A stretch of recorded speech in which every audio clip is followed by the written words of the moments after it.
Muraho neza mwese, niba ukunda kubaho mu buzima busanzwe kandi ukabamo neza, hari utuntu tumwe na tumwe ugakwiriye kumenya. Gahunda y'iyi channel rero ni ukugira ngo utwo tuntu n'utundi twiza twagufasha mu buzima ujye ubasha kutubona ku buryo bwihuse. Mbahaye ikaze. Umuntu ashobora kuba umushyitsi urara bitewe n'uko yaturutse kure, bitewe n'isano abantu bafitanye, cyangwa se ko badaherukanye kandi bakeneye kuganira bisanzuye. Hari ibintu rero 10 biranga umushyitsi uri burare. Icya mbere, niba ukenera kurara ahantu, banza uteguze. Ubusanzwe niyo abantu baba bari inshuti bingana iki, ni byiza guteguza uwo ugiye gusura. Icyo bifasha ni uko uwakwakiriye cyangwa se ukwakira ni we witegura, akitegura neza, ariko nawe wabaye umushyitsi ukagubwa neza kuko witeguwe. Bagutegurira aho uryama, dore ko hari n'igihe watungurana ugasanga ibyumba byose birimo abandi bashyitsi. Iyo rero wateguje, ugateguza uwo ugiye gusura ukamubwira ko uri burare, akwakira mu bushobozi nta pfunwe na rimwe afite. Icya kabiri ni ukuhagerera igihe. Hari igihe uteguza abantu ukababwira ko uri buhagere amasaha runaka, nyamara ntaba ariho uyagerera. Iyo bagutegereje ngo musangire ifunguro rya kumanywa cyangwa se irya nijoro, nawe ukaza kwigerera nyuma y'ayo masaha, nubwo atari abantu benshi usanga byababaje, ariko ni ibintu bishobora kwica gahunda zabo, kuko wabujije kwicara ngo bafungure bazi ko bategereje umushyitsi w'imena uri hafi kuza. Gusangira n'inshuti, umuvandimwe, bifite icyo bisobanuye cyane cyane ku muntu wasuye abandi. Icya gatatu, niba uri umushyitsi uri burare, gira isuku. Hari umuntu usura abandi akaba yababera umutwaro, cyangwa se akabera umutwaro umukozi cyangwa nyir'urugo niba ari gukora iyo mirimo, cyane cyane nk'igihe wanduje ubwiherero. Kora uko ushoboye uhite uhasukura, niba hari n'aho waraye usiga uburiri ubushashe neza. Hari n'abo bategurira nk'udutambaro ku meza mu cyumba, bakagutegurira neza ndetse hahanaguye, ugasanga wasize hasa nabi. Menya ko niba wasuye abantu ntabwo ari hoteli cyangwa lodge wagiyemo. Gerageza ibyo wasanze cyangwa se ibyo baguteguriye ubisige bimeze neza. Ugasanga nka garderobe ntabwo imeze neza, amavuta usanze yamenetse. N'ubu uri uwa mbere uraye aho hantu, hari n'abazahaza nyuma. Itwararike rero uhasiga isuku uhasanze. Hari n'ubwo wahasiga iruta iyo wasanze, bagasigara bavuga bati uriya mushyitsi azagaruka arare. Icya kane ni ukugira utuntu witwaza. Hari igihe ujya gusura umuntu ukagera ahantu ugasanga hari utuntu twinshi ukenera, wenda dutoya, kandi abantu bose burya ntabwo bibuka gushyira mu cyumba cy'abashyitsi ibintu byose bikenewe. Hari n'igihe nta bushobozi baba bafite. Mu gihe rero utari ubisanganye wenda, cyangwa se mu gihe ugiye kurara ahantu, nk'agasokozo niba ukenera gusokoza, uburoso bw'amenyo, umuti w'amenyo, isabune yo gukaraba, mu gihe ufite iyo ukaraba wihariye.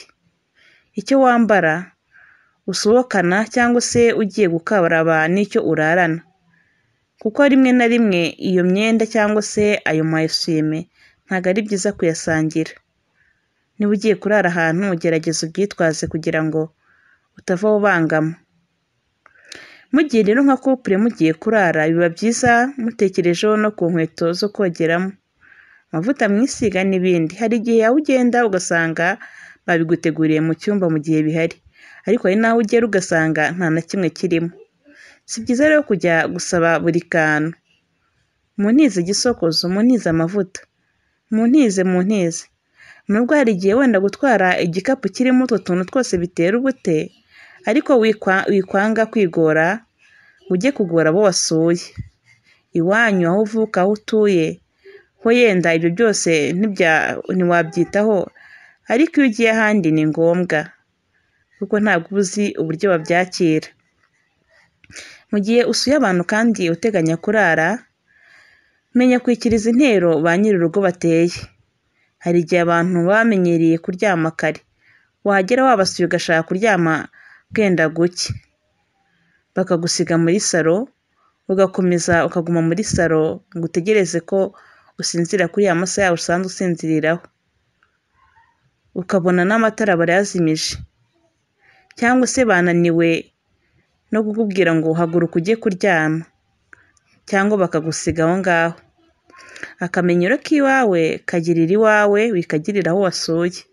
Niba usanze aho wasuye baryama saa moya z'ijoro, gerageza nawe ubyubahirize. Icya gatandatu, niba nta wihitishijemo icyo bagutekera, irinde gutekesha mu rugo rw'abandi, hakiri ibyo bagutekeye bakugeneye. Bikunze kuba ku bantu benshi, bakitwaza ubwisanzure ahantu bagiye gusura, ugasanga agiye nko muri firigo niba bayifite, ati disi iyo fi muyiteke ndayikunda. Hari impamvu atari yo bakwakirije, ubaha impamvu bakwakirije ibyo wabonye. Ikindi kandi ntutange amategeko ngo ndashaka iki ndashaka iki, keretse mu gihe babikubajije. Icya karindwi, irinde amagambo yatuma basigara bakwibazaho. Ni byiza gushishoza mu byo umuntu avuga, akarenza umunwa burya karusha iy'amagara.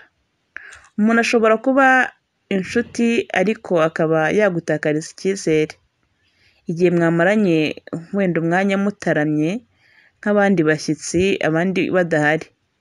Ntiyabura gutekereza ko ahandi uzaba uri cyangwa se udahari we muzavuga umunsi mwahuye. Ni byiza rero ku magambo muganira kujya uvuga uziga, ukavuga ayo wumva atazaguteza ikibazo.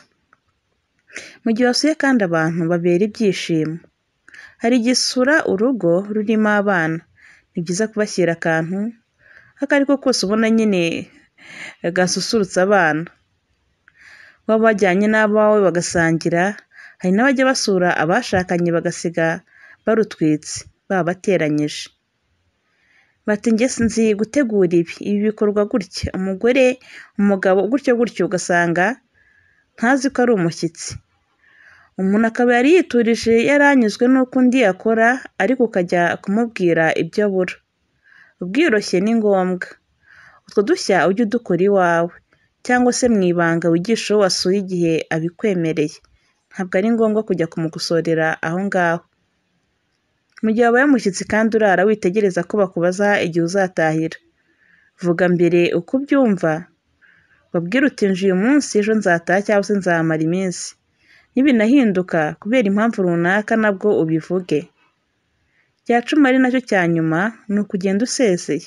Iyo umuntu yinjiye arasuhuza, yasohoka agasezera.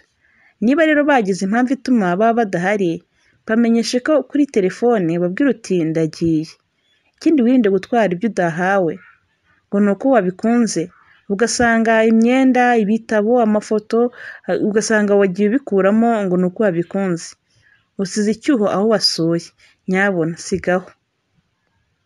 Guseruka neza bitera ibyishimo abo dusura, bisiga isomo, biryoshya urukundo, n'ubutaha iyo uvuze kubasura barakwishimira.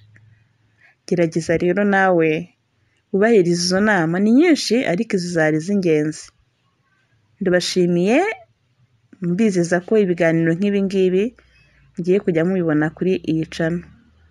Isabelle Dusengimana mbifurije kugira ibihe byiza.